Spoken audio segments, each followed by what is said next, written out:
Well, welcome everyone to Alzheimer Speaks Radio. I'm your host, Lori LeBay, and Alzheimer Speaks was started due to my mom having dementia for 30 years. I was a daughter who struggled to figure out how to care for her and how to live fully with dementia, and really felt strongly that there had to be more resources out there than what I knew about. And so I decided to create Alzheimer Speaks, which is really an advocacy-based platform providing multiple places where people can get information. So we have the radio show, we do these video chats, I interview people with dementia called Dementia Chats. We've got the blog, the resource directory, and so much more along with our keynotes. But our goal is really to shift our care culture from crisis to comfort around the world. And it's just been so exciting to meet so many people doing such fabulous work and who are willing to share that with all of us. Alzheimer Speaks really believes that by sharing knowledge and having these everyday conversations, that is truly the way that we're going to change the world. We are going to improve things for not only ourselves but for others, so that we can all learn to live graciously together. And right now that is so badly needed.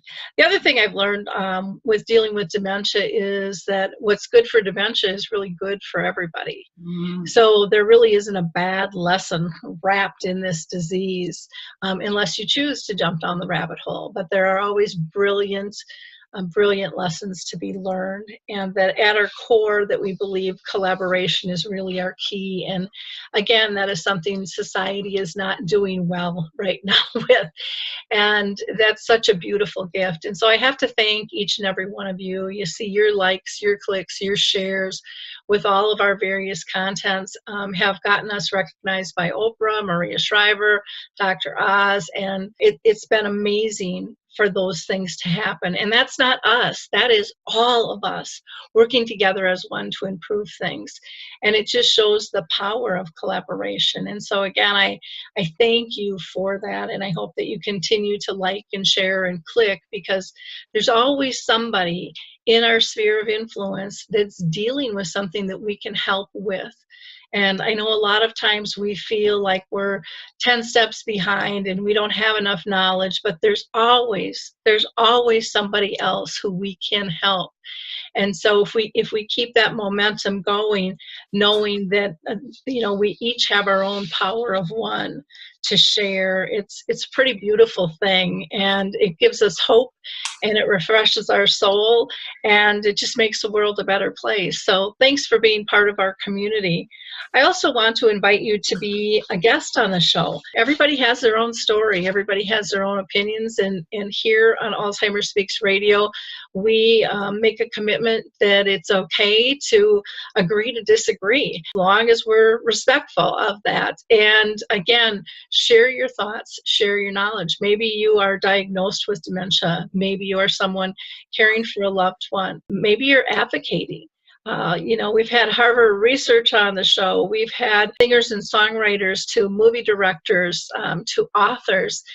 Everybody, big and small, has place here and has a voice that we want to hear. So if you're interested, just reach out to me. I would love to talk to you and have a conversation. Before I get to our guest who's so patiently waiting here, I also want to just give a shout out to a couple of organizations that I just adore, that I think are doing some really great work. One is the Alzheimer's Research and Prevention Foundation, and they just do a lot of work kind of on a holistic path. And so, if you're into exercising and nutrition and meditation and just taking a breath, to center yourself and find that peacefulness within, maybe do some intentions, check them out. They also do a lot with integrative medical research as well, a lot of education, and they do some memory screenings, but just a fabulous organization. The Women's Alzheimer's Movement, which is Maria Shriver's, is really looking at helping push research for women forward. This summer, she'll be doing her Move for Minds event, which will be announced probably later in March, but that happens in June, and that is a really fun. They do a lot of exercise, and they'll have panels. Last year, I want to say we were in 8 cities, and it's going to be significantly more cities than that this coming year. So that'll be really fun to be part of. And then the Roberto app, which is something that is new to me, but was developed really by athletes to monitor brain function. And it is a really cool app because you just play some video games for 6 minutes to 15 minutes a day, and it'll measure different parts of your brain to give you an idea of how are you doing every day. It's a great way to baseline. It also helps you kind of sit back and go, gosh, did I get enough sleep last night? What did I eat that got me upset? Am I really under stress? Because all of those things can be triggers with our brain as well. And so again, check those things out. You can just go to alzheimerspeaks.com. You'll find them right on the home page. And I think you'll be as interested in them as I am.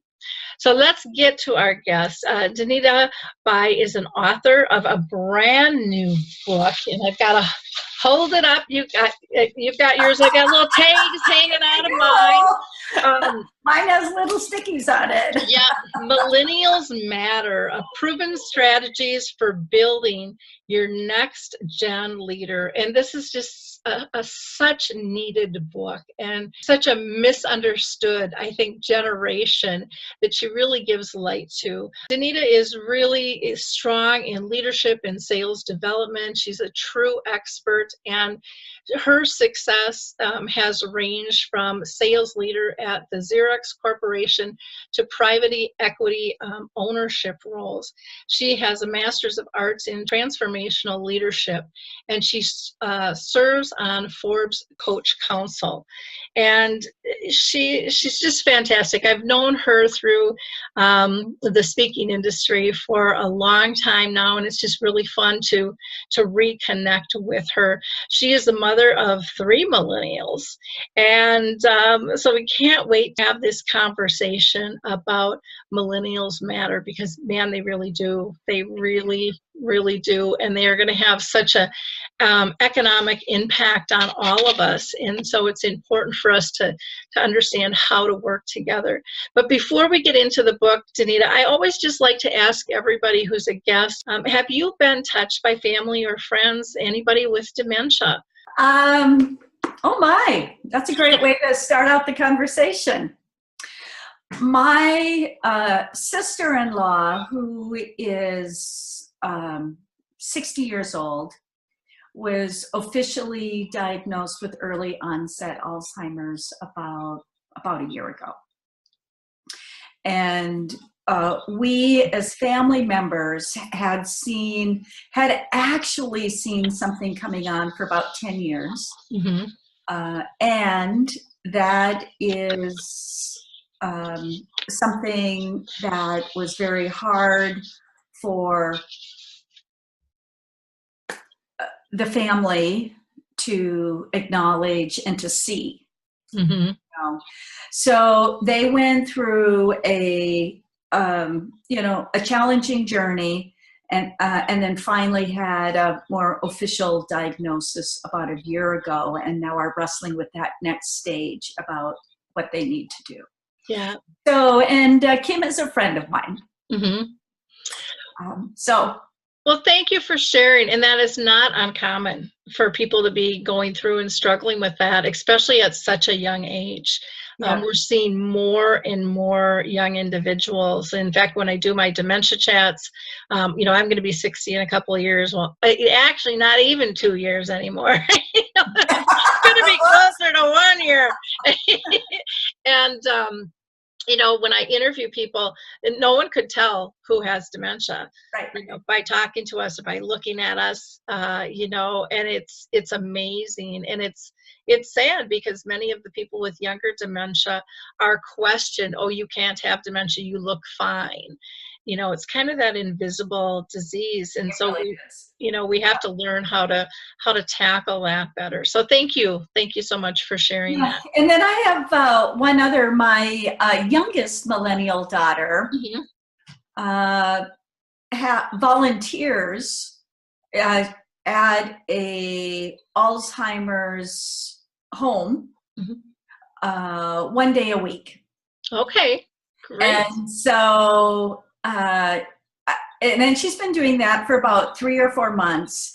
And in kind of as in preparing for our conversation, I asked her about, you know, what do you like? What do you don't like? Mhm. And she volunteers one day a week, and she loves it. She loves the people that she works with. She, you know, it's about creating joy in the moment. And she said, I can do that because it's, you know, one day a week. You know, I'm not there 24/7. Mm-hmm. And what else was she? She just said that, you know, people will kind of, what's the word, kind of laugh at her a little bit for even wanting to volunteer there and for enjoying to volunteer there. And she sees it as really an underserved, kind of marginalized community. Yeah.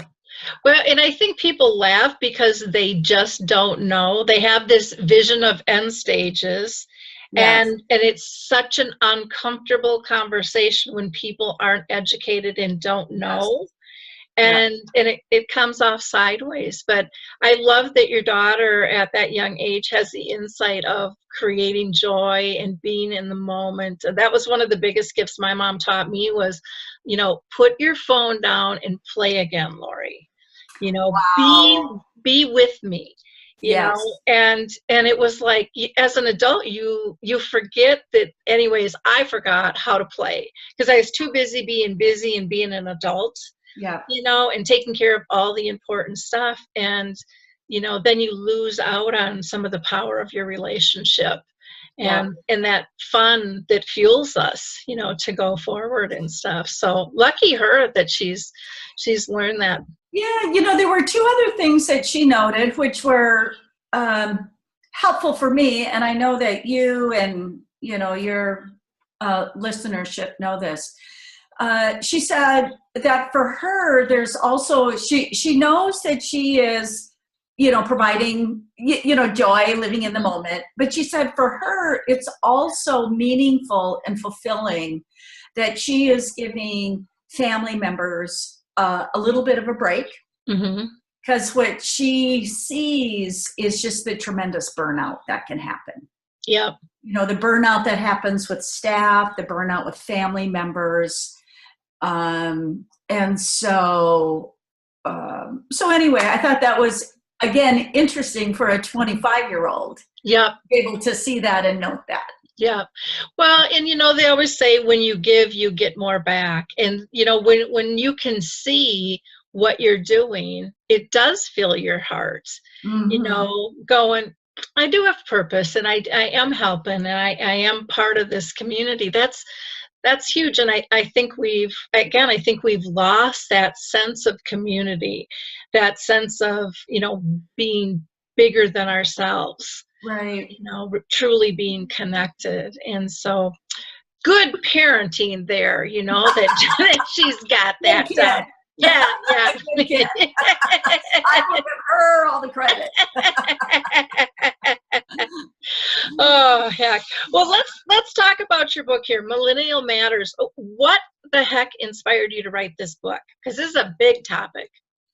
It is a big topic. And as with all of our lives, there's a number of events that at the time look disconnected, but in retrospect, they were all connected.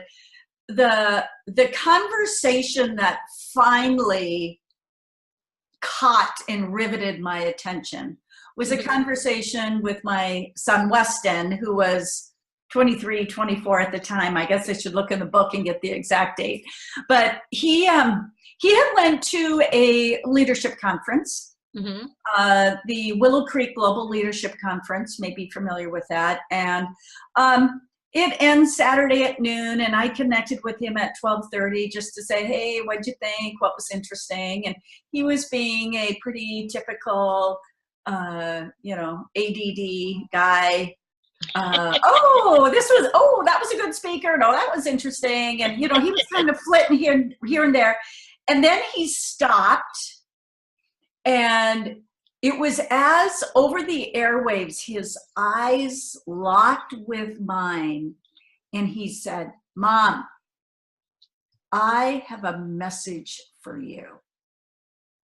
And it was as if those words just started to sink in, and I knew that this was going to be an important message Mm-hmm. from God for me.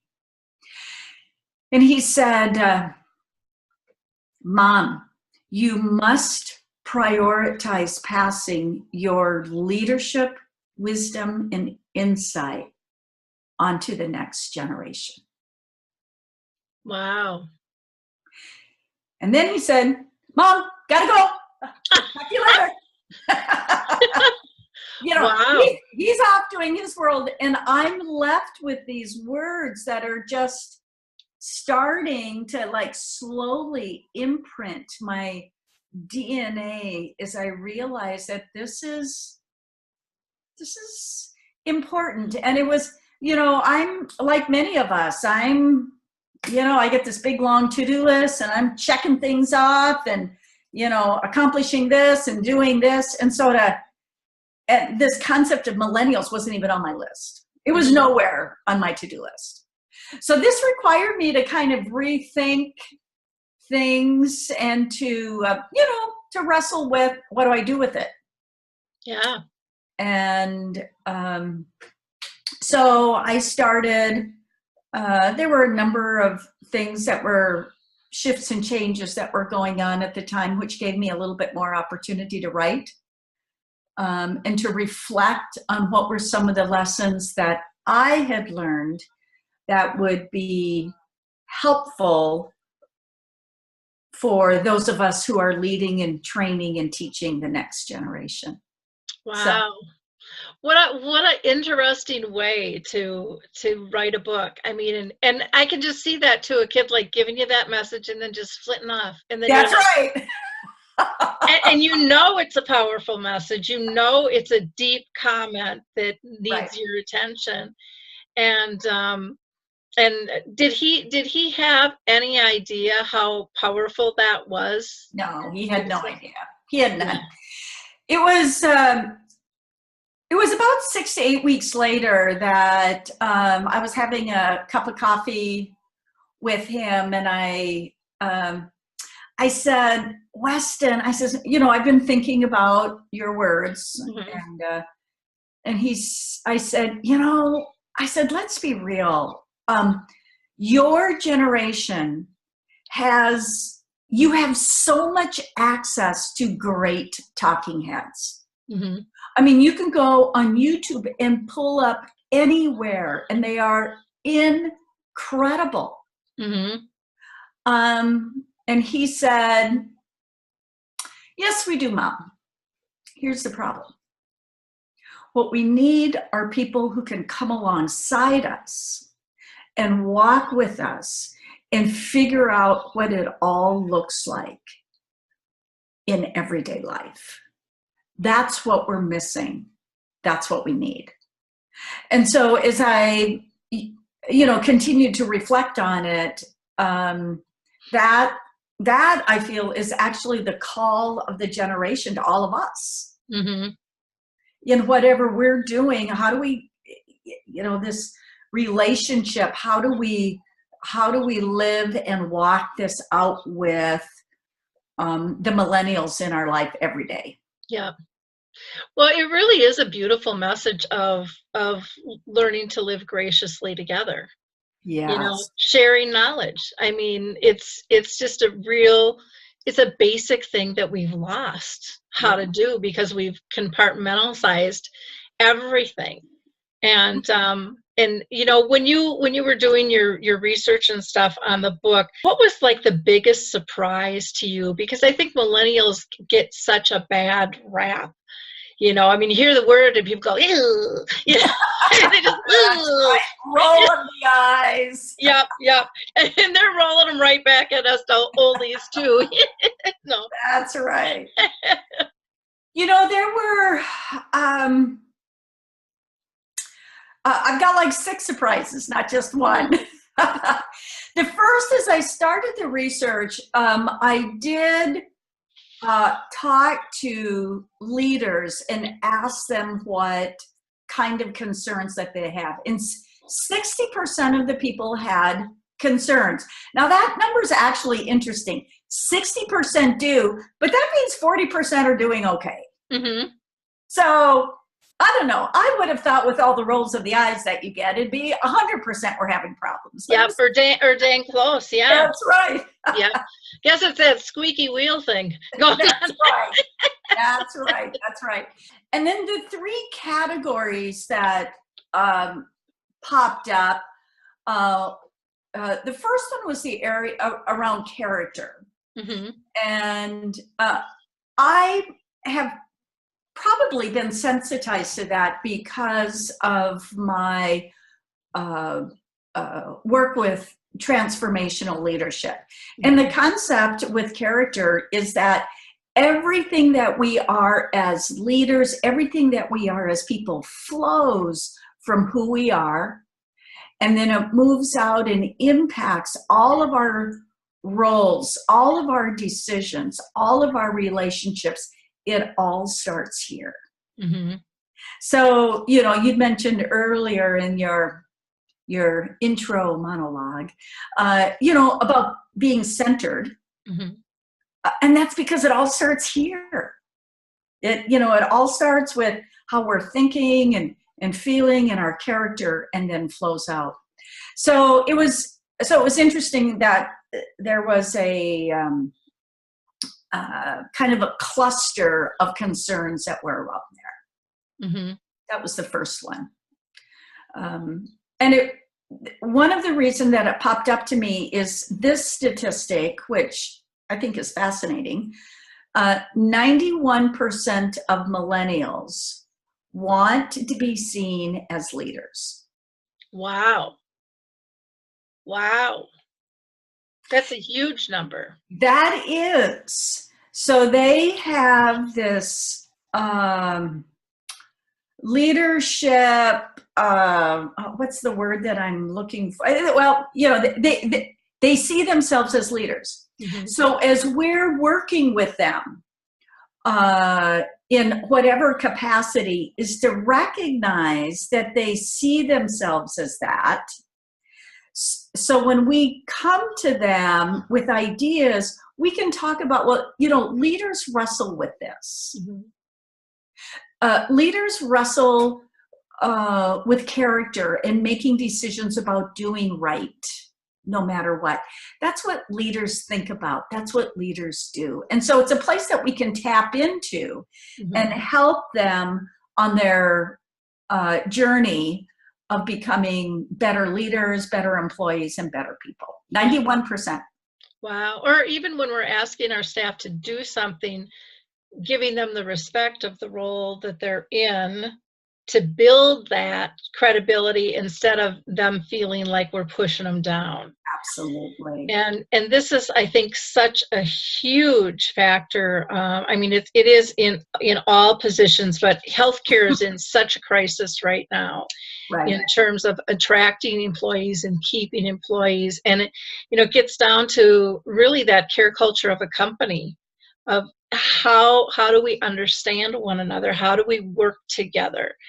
If it's our generations, if it's our cultural differences, it doesn't make any difference. We have to open our minds and our hearts a little bit more to where the other guy is at, and appreciate that and respect that, instead of just you do this and you do that. Absolutely. One of the other surprises for me is that a large percentage, I think it's 85% if I'm quoting that correctly, want a coach or a mentor, not a boss. Mm-hmm.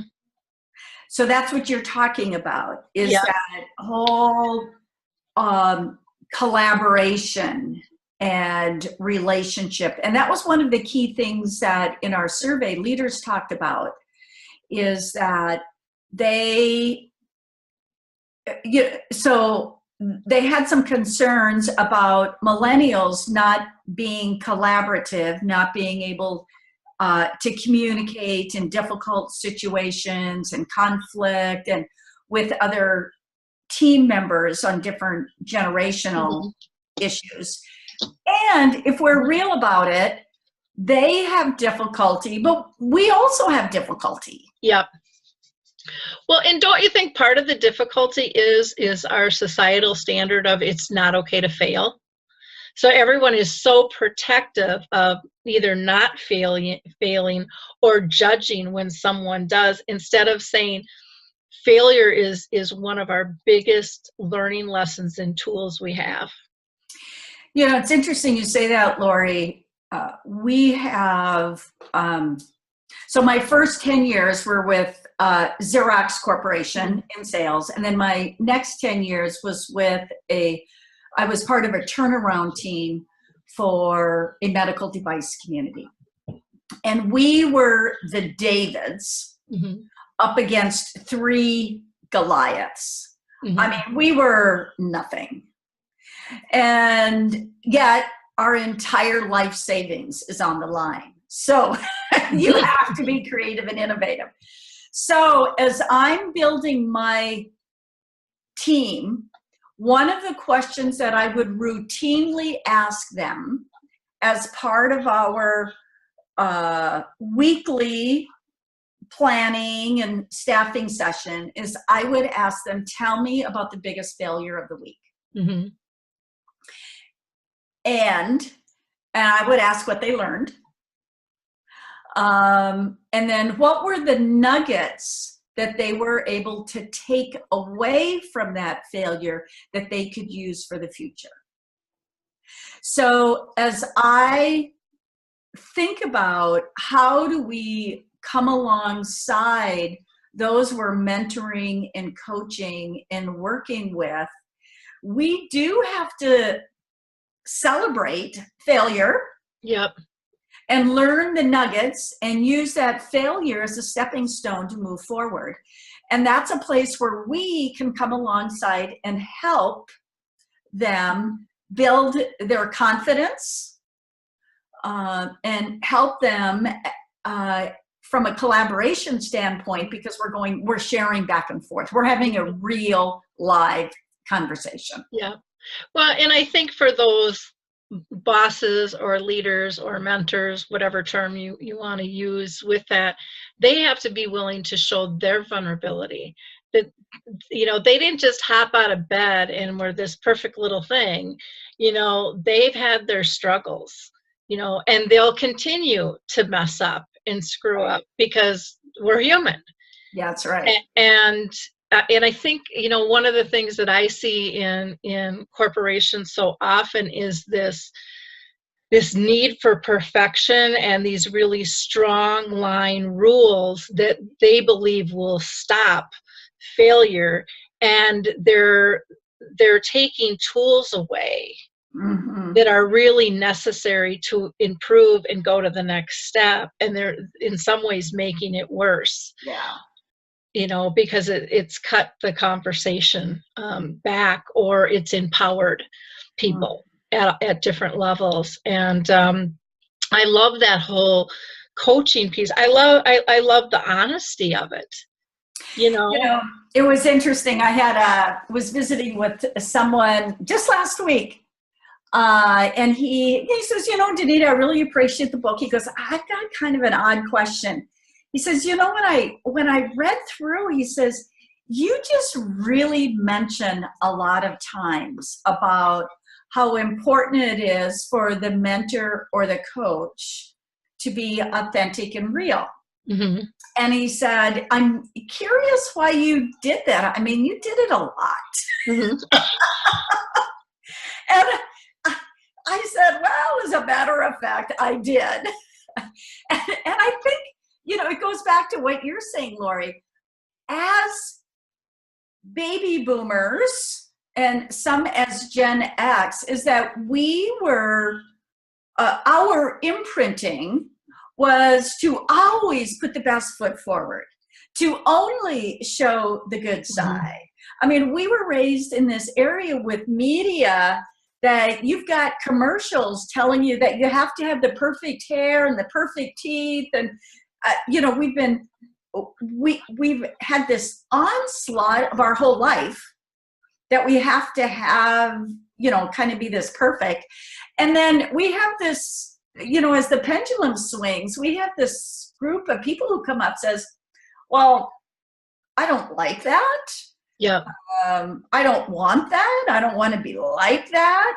And I know it's not true because they have seen parents who have put the perfect image out. Because they've lived with us. They've lived with us, and they know that that is not true. Well, and I think that they really saw, I mean, one, the fracture of relationships, you know, Yes. and I think they felt the brunt of that, but they also saw, probably is my guess, the amount of work to put up a facade. Yeah. And the amount of stress that's back here, because they're reading all the nonverbals, right, even if there's a Stepford wife smile coming off of it. That's right. You know, and I think corporations too have gotten so scripted. Yeah. You know, I mean, especially, you know, sales forces, and in some ways, I mean, that can be really good, but in other ways, it kills the possibility of building a relationship because somebody knows you're just going from A to B to C. Yes. And you're really not listening.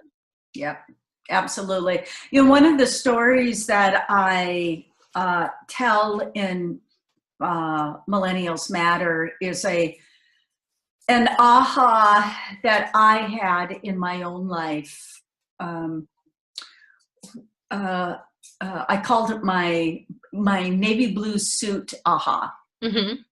And I recognized that when I put my navy blue suit on, that I was putting my mask on. And when I had that on, I had to live a certain way, or I didn't have to live that, but I felt I needed to do that in order to protect myself. And so had this very profound experience where that I realized that my navy blue suit mask was holding me back from being the real and authentic Danita. Mm-hmm. And to symbolize my commitment to move forward, I actually burned one of my navy blue suits. It was all weird, but it was a very, very powerful experience. Recognizing, and you know, we all have those. Mm-hmm. You know, we all have shifts as part of our leadership journey where we recognize, I don't like that. I want to be something different. Yeah. I don't like that. I want to be something different. And I would suggest that the millennials in our life actually help us. Yeah, I agree. Those ahas. Well, because they call us on it. Yes, you know? If we're willing to listen and sit down and validate, you know, what it is they're seeing instead of, no, I'm right. Yes. No, you don't know, you're too young. I remember when my daughter was very young, I want to say maybe 6. And she gave me an aha moment like your son did you. Mm-hmm. And she looked at me one day, and I was really frustrated because I was the fix-it girl in the family. So somebody had a problem, you brought it to me, and I fixed it. And she looked at me square in the eye, and she said, Mom, not everybody wants your life. Whoops. I know. And I thought, and I, for years, I like poo-pooed it. What does she know?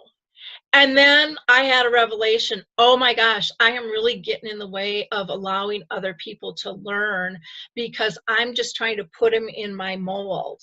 And I think corporations do that too. Get in my mold, yes. You know, because then I don't have to worry about you.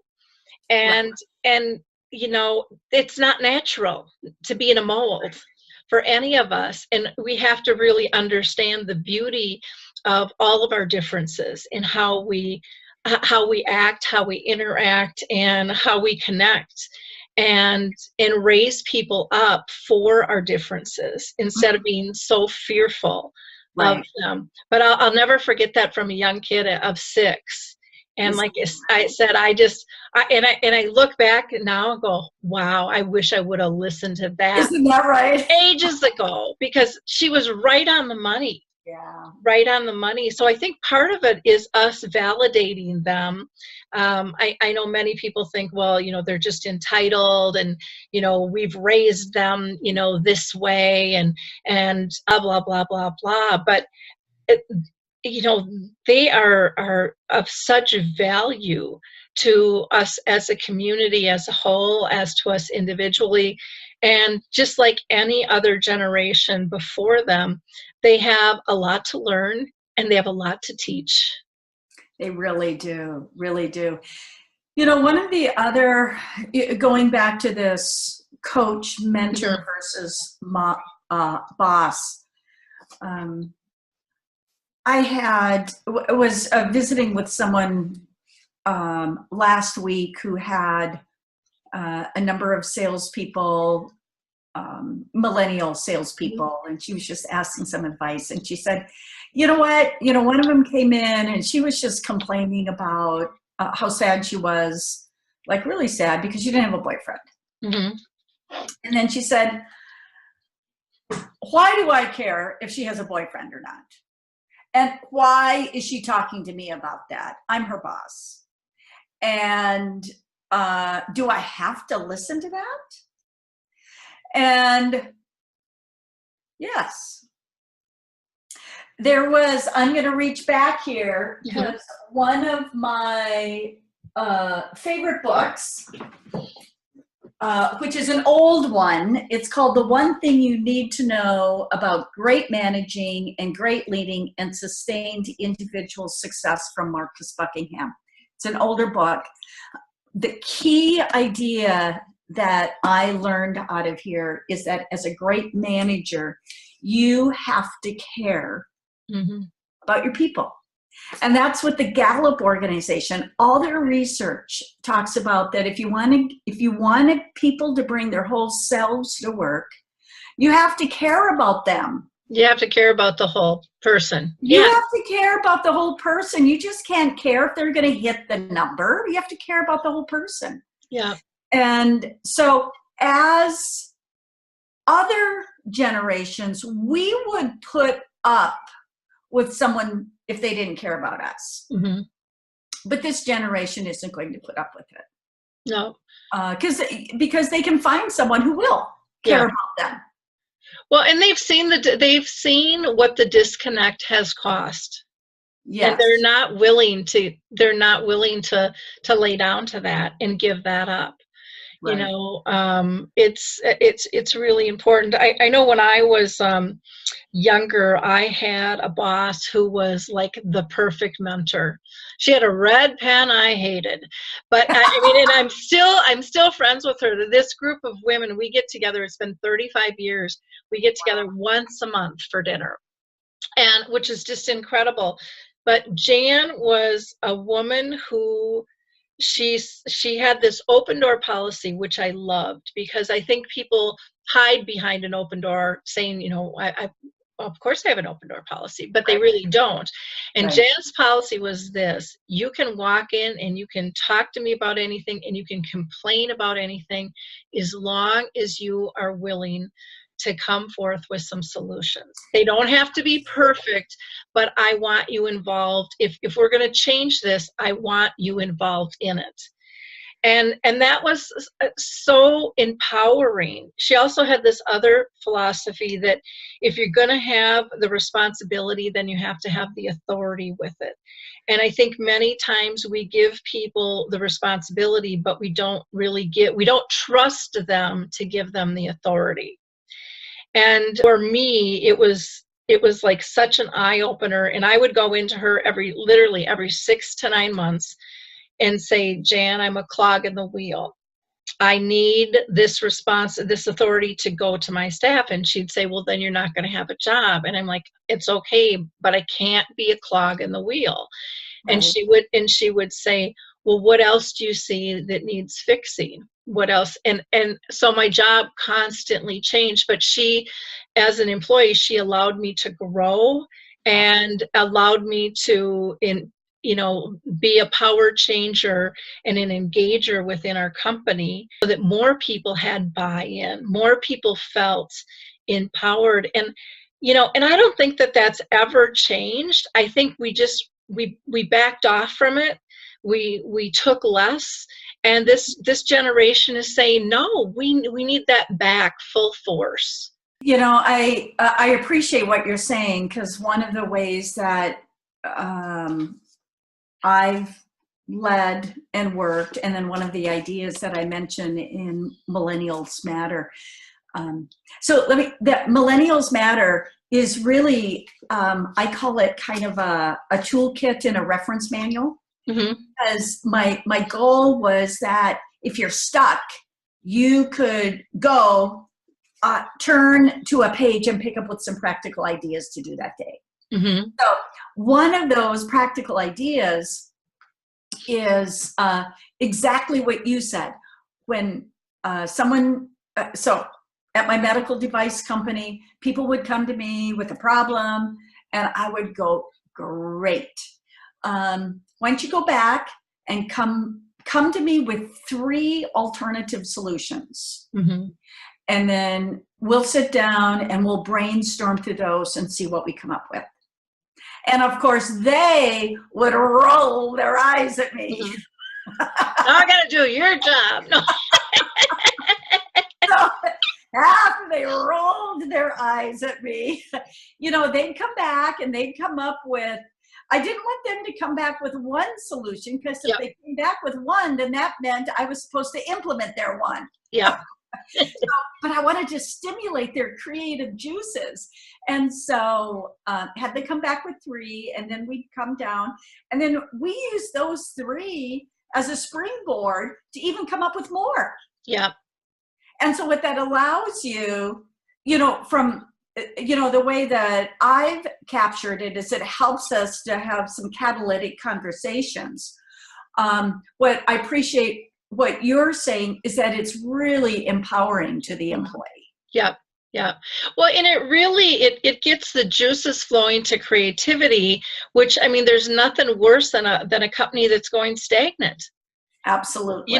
That's how you get, you can be number 1 for a long time, and then all of a sudden one day you wake up and you're behind the 8 ball and you go, how do we get here? And it's like, because we got stagnant.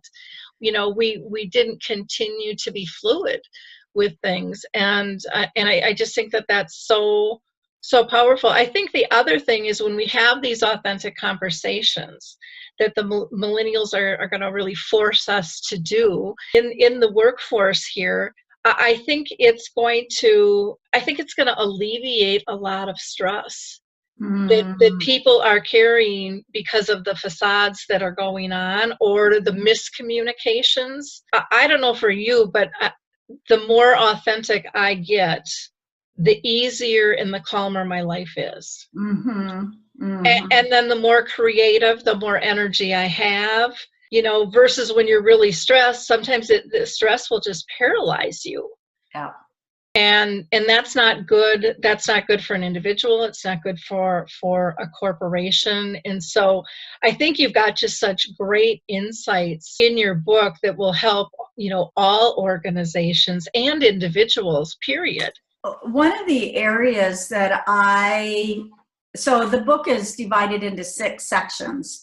One area that is actually one of those 6 sections is exactly what you're talking about.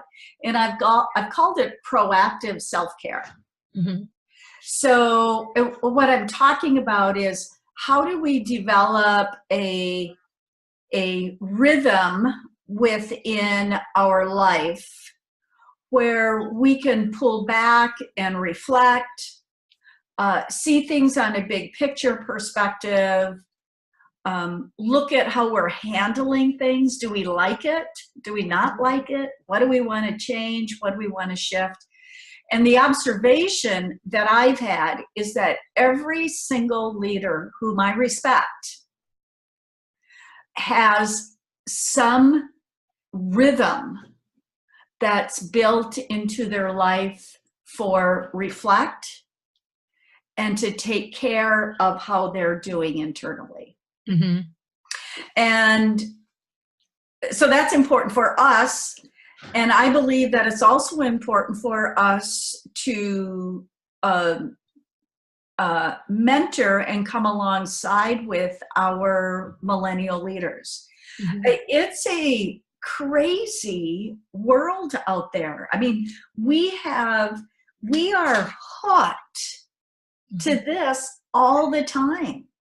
And we've got messages coming in all the time about, I want you to do this, or you should be like this, or if you do this, you'll be happy, or, you know, likes and shares that are impacting our self-esteem and our self-image.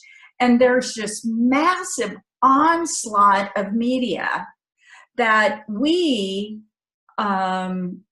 for ourselves as well as our millennials that we're mentoring, is we need to have some boundaries that allow us to consider, how do we become our best? Yeah. And that doesn't happen in the midst of messages going every which way. Yeah. Yeah. We just, I mean, it makes us all ADHD, you know. It does. You're just trying to keep up with things. And it's, you know, it's nice that in terms of the millennials wanting this relationship and wanting the authenticity, because as a leader, it's so much easier if everyone's in it together, you know, versus you're cracking the whip, or you're worried they're all going to jump ship on you, or you don't really know, you know, they're giving you the smile back, but you kind of feel this undercurrent. If you can just have an honest conversation, I mean, it's so much more cost effective, right, and emotionally cost effective as well for individuals. You know, I think so as, you know, as we're talking about this, I remember a conversation when I was in college and I was dating a guy, and you know, we were just on our, you know, the third or fourth date back then, and of course dating back then is different than it is now. Anyway, and he said, Danita, he goes, you know what? I've told you all about me. He goes, but I don't know anything about you. And the very first thing that came out of my mouth was, if I told you who I was, you wouldn't like me. And of course, you know, it was one of those comments that when it comes out, you go, oh, well, that was interesting to hear you say. You know, as an extrovert, I say whenever I talk, I learn a ton more about myself. So, you know, I'm going through so there's some issues that I'm working with right now where I'm not responding in the way that I want to. I don't like my honest response. I don't like my authenticity. What I see coming out, I am not happy with. And so what, you know, the discipline that I've committed myself to, for hopefully it's not going to be for too long, but at least for today and for this week, that when I have that sort of negative emotion pop up, is to stop and to pull back and go, now what in the world is driving that? Because I want to be known as a person who has good fruit, you know, who has love, joy, peace, patience, kindness, goodness. That's the person that I want to be known as. And so when something else happens to pop out, to have a discipline and process in place by which we can go back and reflect and make whatever changes that we need to do internally. And then that helps us to be a better mentor and a better coach, because we can talk about the hard work that we've had to do in order to become the person that we want to be. Yeah. So I don't know if that's on topic or off topic, but I guess it's personal revelation with what I'm working on this week. No, I think it's very important. I think that I think it's important for us to say life isn't easy all the time. I think it's important to know that I've come up with a saying for myself: perfect doesn't exist. Yeah. So that's not going to be my goal anymore. I'm just going to do the best I can in the moment I have with the talents and resources I have, knowing that next time I'm going to want to improve on that. Yes. And so I kind of push that word perfect out. I think it's a really easy way to procrastinate. I think it's a really easy way to get frustrated, and for barriers to pop up. And I have kind of committed in my realm with dementia that, I could look at trying to be perfect and trying to meet everyone else's needs, or I could just start to make change. And I decided it was better for me to just start to make change and evolve as I go. And hopefully I can inspire somebody else on the way to break that mold. And I think it was Mark LeBlanc, his saying, done is better. What is it? Done is better than perfect, maybe, but just get out there and do it. Yeah. And get engaged, be authentic. Don't worry about your failures. Absolutely. And millennials, that's what they want. That's what they're looking for in their leaders. They want to see that. They want to feel that. They want to walk alongside. Well, and I like that they're looking for that coach and that mentor, because it really, that cohesiveness of having a relationship that you can trust. That is powerful stuff. And if they're telling us we have lost that in our workforce, how did that get through our nets? I mean, that should be one of our well-protected assets, and somehow we've lost that. And they're shining a light, and that's a gift. For us to all learn that and realize the importance of that. And again, getting back to, everybody can be a mentor in their own way. Absolutely. Because we all have different talents and everybody can still learn. Absolutely. Yep. I love your growth mindset. We're always looking to grow. Celebrate where we're at, and then always looking to grow. Yeah.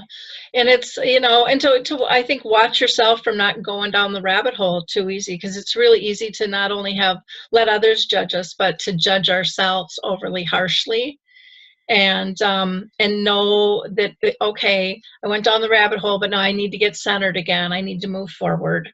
That wasn't exactly what I would have liked it to be, but that's called life.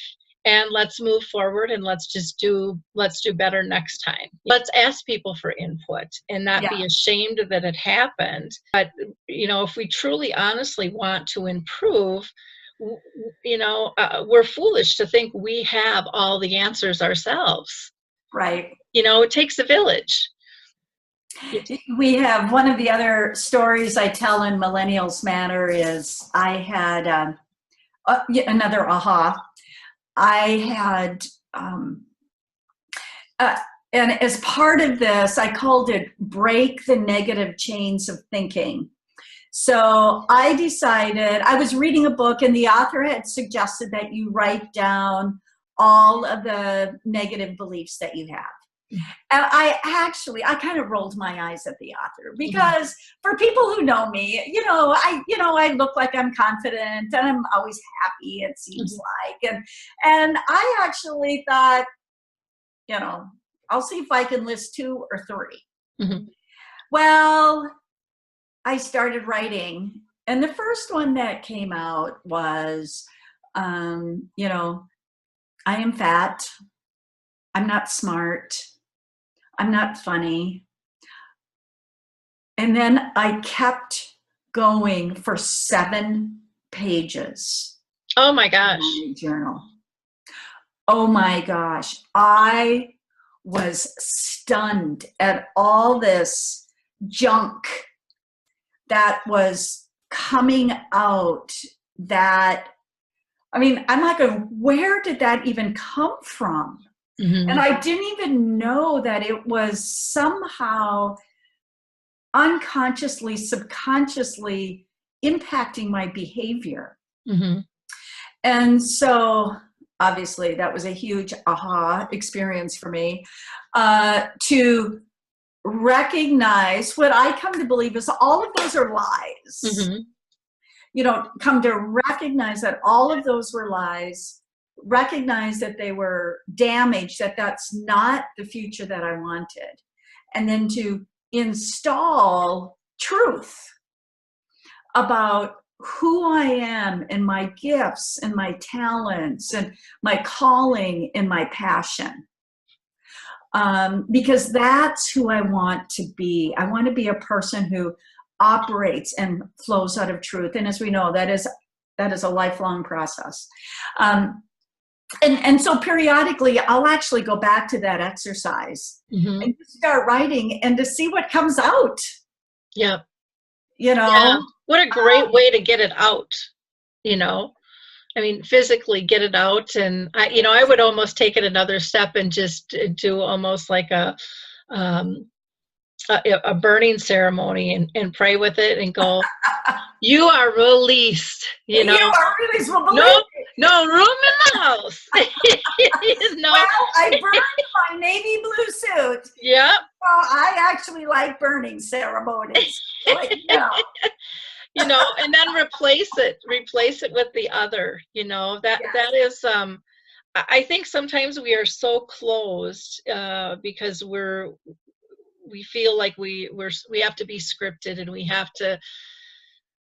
just don't go within. You know, most people just won't go within because it's painful. But I'm a firm believer you can't get through the process if you don't feel the pain either. And then there's, you know, this softness of this new landing that you're in, and this peacefulness within. And I think the millennials have seen other generations struggle with that.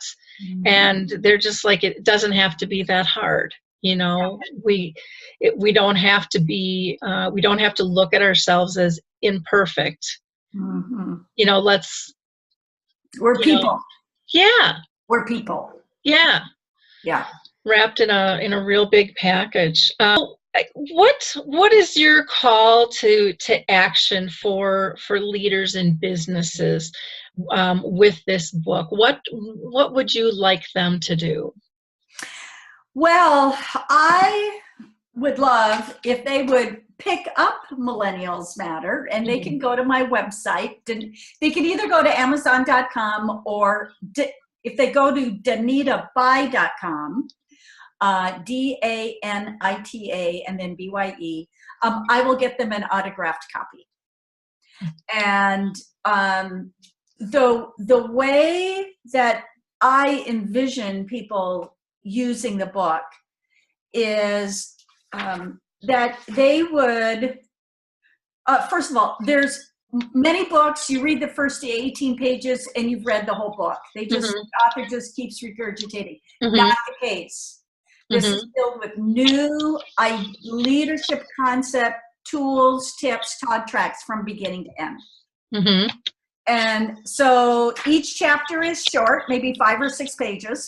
And I would imagine someone sitting down, reading a chapter, picking out an idea that they're going to work with for either that day or that week with their millennial. And they could skip around in the book or read through it however they want. But anyway, millennialsmatter.com.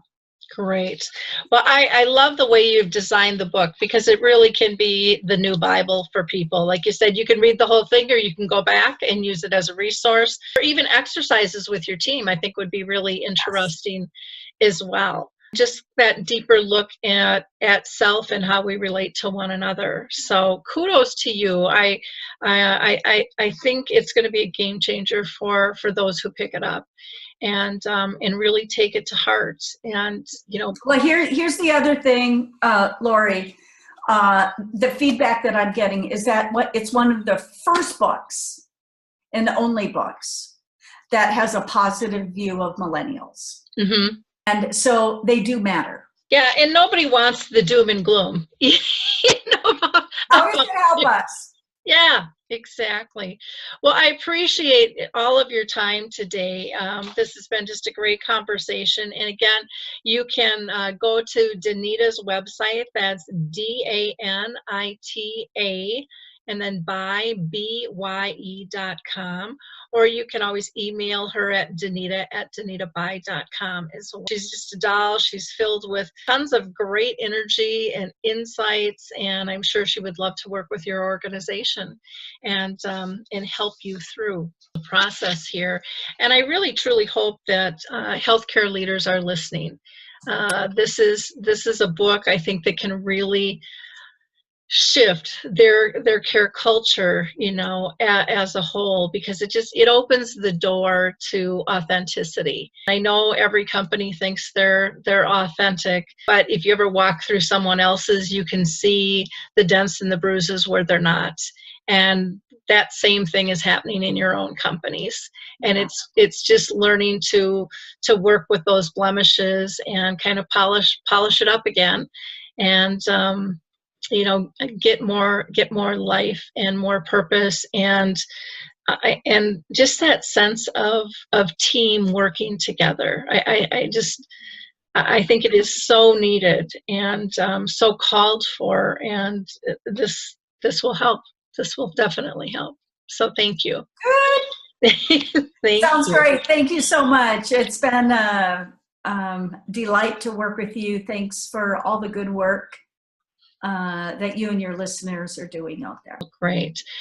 In wrapping up, I'm just going to give a shout out to a couple other organizations. The American Senior Magazine, which is a wonderful magazine that I love because I don't even need my glasses to read it. Nice large print, great articles. They do a lot of nostalgia. They have even some games that can be used for individuals to kind of just engage the brain, and group activities as well. And then many people are always looking for, where's a memory cafe near us? Go to the memorycafedirectory.com to find that. And if you are going to be in Indiana, I will be there March 6th through the 9th. I would love to talk to you. You can find more on my website, alzheimerspeaks.com. I will also be down in Melbourne, Florida, the March 15th through the 19th, and then I'll be out into, where am I going? I am going to Spokane, Washington, the end of March, the 26th through the 28th. So I'd love to see you out there too. In the meantime, have a blessed week, and don't forget to go pick up your book, Millennials Matter. Thank you, Lori. Thank you.